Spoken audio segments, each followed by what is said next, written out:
días. Un abrazo grande a las trabajadoras y los trabajadores de los medios de comunicación y agradecerles por su presencia aquí en el local del PICNT. Ayer el secretariado de nuestra central emitió un comunicado que queríamos desmenuzar y además que con mis compañeros y compañeras aquí podamos desarrollar un intercambio de informaciones y de preguntas, si ustedes así lo disponen, caracterizando los anuncios que desarrolló el Poder Ejecutivo hace 2 días.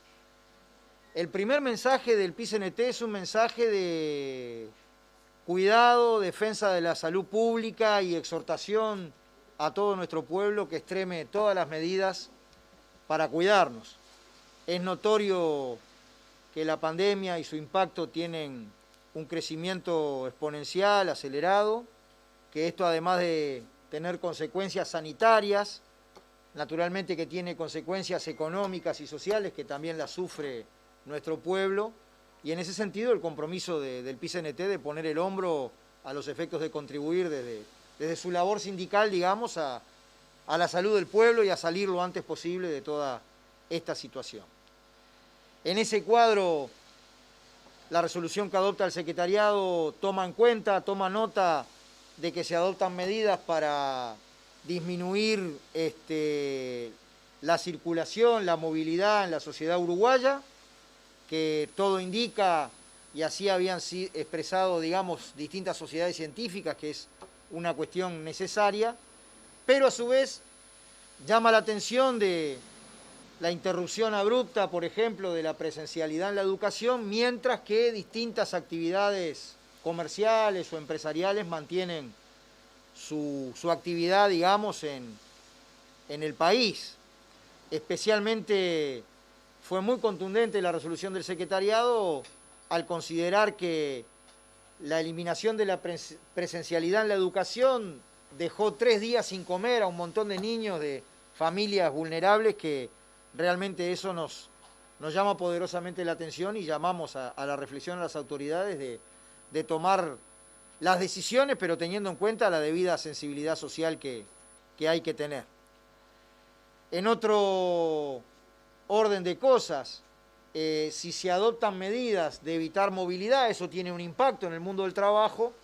Nosotros mantenemos las banderas de la importancia de una conexión entre las medidas sanitarias que se adoptan y las medidas económicas, porque el personal trabajador viene de un desgaste importante durante todo el año pasado, muchas veces los seguros de paro están casi que al borde de extinguirse, por tanto hay que tomar medidas que compensen las pérdidas que tienen los trabajadores y naturalmente que si se adoptan medidas que eliminan o reducen la movilidad, como contracara de eso, insistimos en un planteo que hasta ahora no ha sido contemplado por el Poder Ejecutivo y que es un planteo de la Intersocial y de nuestro PICNT, y que es el ingreso básico de emergencia, porque no alcanza con decirle a la gente quédate en casa, reduzco la movilidad si no tiene para comer. Y que está muy feo que nuestro pueblo, digamos, esté permanentemente ante una alternativa de hierro de que o me enfermo de COVID o paso hambre. Entonces, nosotros insistimos que tiene que haber políticas, digamos, de una sensibilidad social mayor. Es cierto que cambiaron mínimamente algunas partidas sociales, pero todavía tenemos una respuesta negativa con respecto a nuestra plataforma central y el punto central de nuestra plataforma, que es el ingreso básico de emergencia. Y por último, digamos, también llama mucho la atención, en época que se necesita un Estado contracíclico que juegue para atender la emergencia económica y la emergencia social, que nuevamente se insista con un impuesto a segmentos de los trabajadores, digamos, por el impuesto COVID que se le va a cobrar a los funcionarios públicos, mientras que los sectores que no han dejado acumular una gran riqueza, digamos, en virtud de la concentración del ingreso y de la riqueza que hay en nuestro país, siguen sin aportar nada. Por tanto, es para nosotros bien importante que se mire la cuestión, digamos, de que haya también justicia tributaria, que haya equidad en la forma que se consiguen los recursos fiscales para digamos, adoptar todas las medidas que sean necesarias, que cuiden el trabajo, que cuiden la salud de nuestra gente, y por esas razones que nosotros tenemos una visión muy crítica, digamos, de las medidas que se anunciaron. Si quieren alguna ampliación, alguna pregunta, algún intercambio, Vanessa y Fernando pueden colocar ahí algún elemento.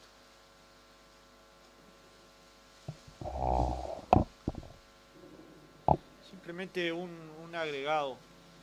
De todos los informes científicos que el PIT-CNT ha recibido, más allá de todas las provocaciones, que si sirvieran las provocaciones para abatir el virus, bienvenidos fueran las provocaciones, no surgen de las marchas, surgen de los vínculos intrafamiliares y del mundo del trabajo.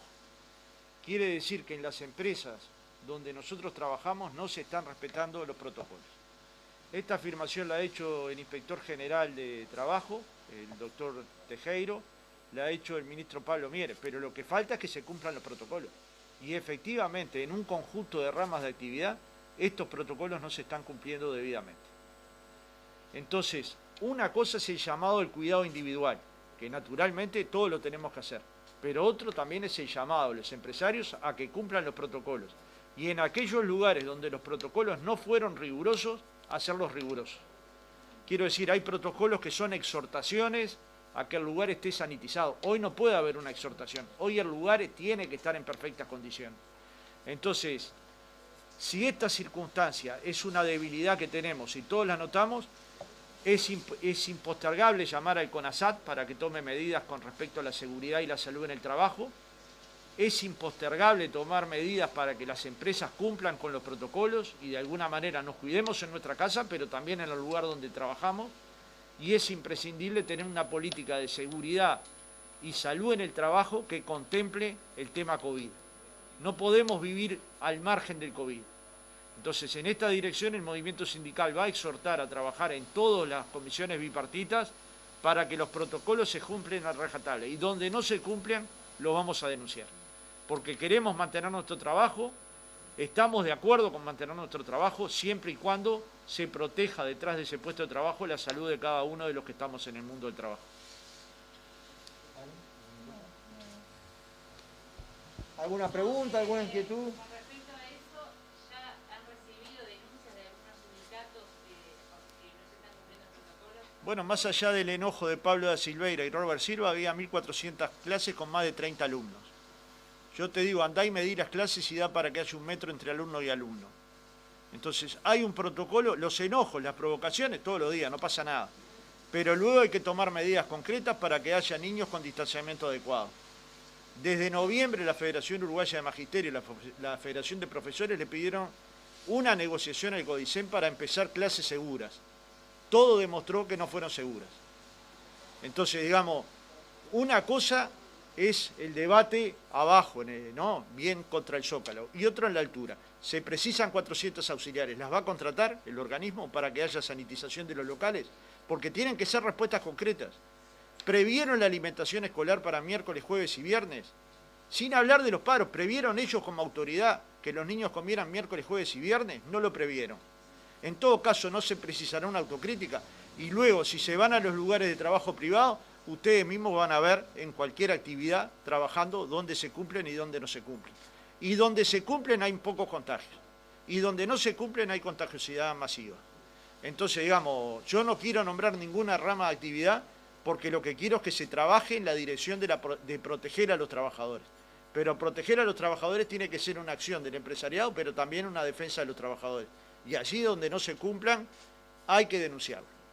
Entiendo que estamos en una situación límite porque estás caminando en la línea de mantener tu trabajo y al mismo tiempo cuidar tu salud, pero no hay trabajo sin salud. Entonces, hay medidas que tiene que tomar el Poder Ejecutivo a través de su Inspección General, hay medidas que tienen que ser negociadas en la bipartita, pero sobre todo hay que tener un trabajo institucional en la CONASAT que permita dar instrucciones claras de cómo movernos dentro de cada rama de actividad.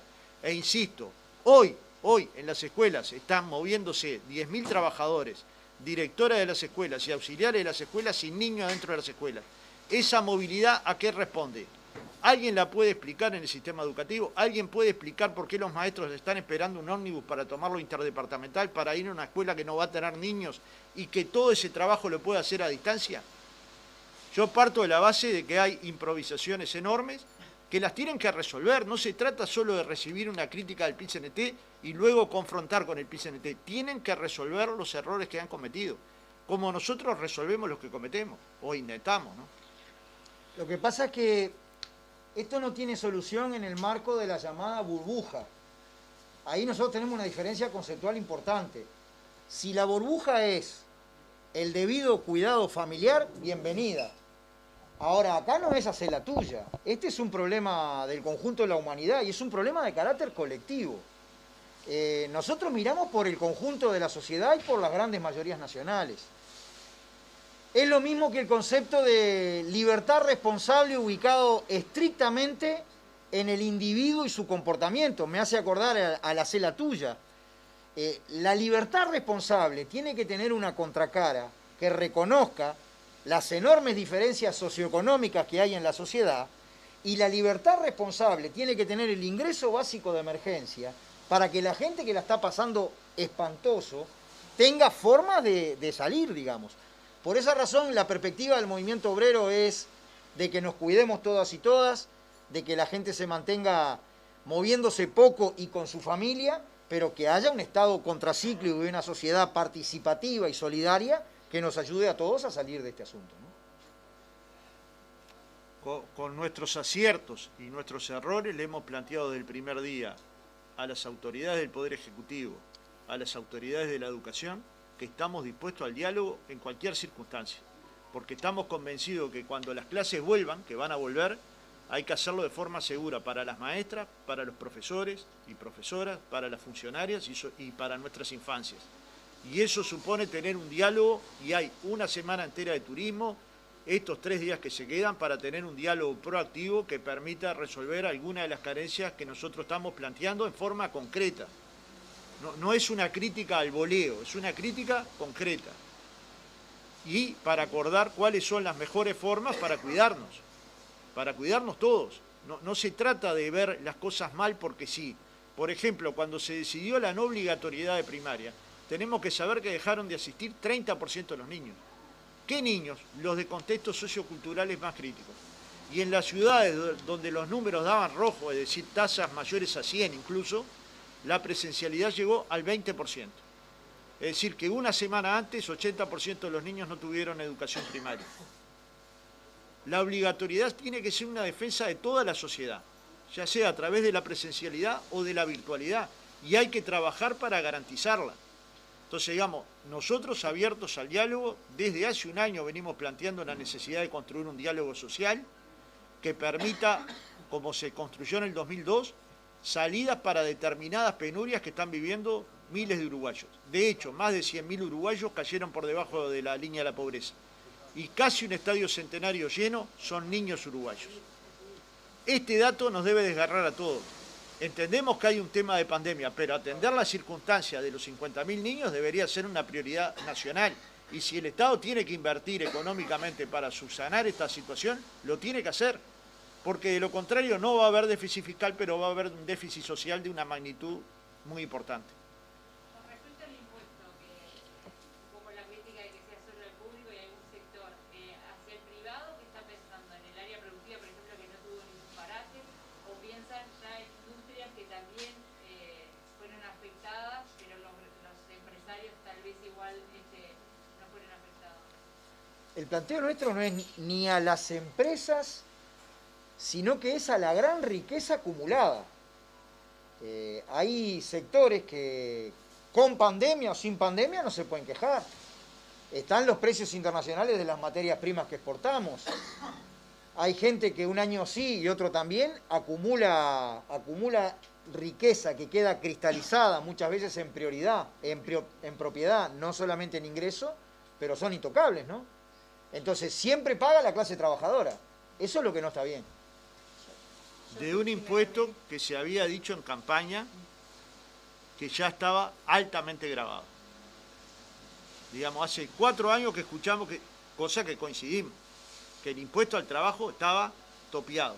Bueno, ahí se coloca y genera muchas injusticias, porque así el titular de que se va a afectar los salarios más altos a los trabajadores públicos puede sonarle bien a una parte de la sociedad.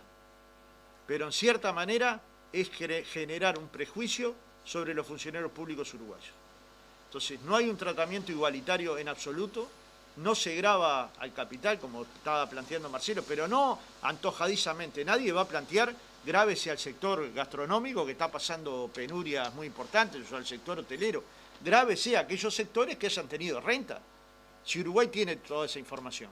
Y hagan un aporte al fondo COVID. ¿Qué tiene esto de desmotivar la inversión? ¿Por qué puede esto desmotivar la inversión? Un concepto con respecto a ese punto, nada más agregar, justamente yo pertenezco al sector portuario y es el más claro ejemplo. Las exportaciones y las importaciones no han disminuido sus rentas tanto como así los trabajadores, y esos son datos estadísticos comprobables que el propio Ministerio de Trabajo puede facilitar.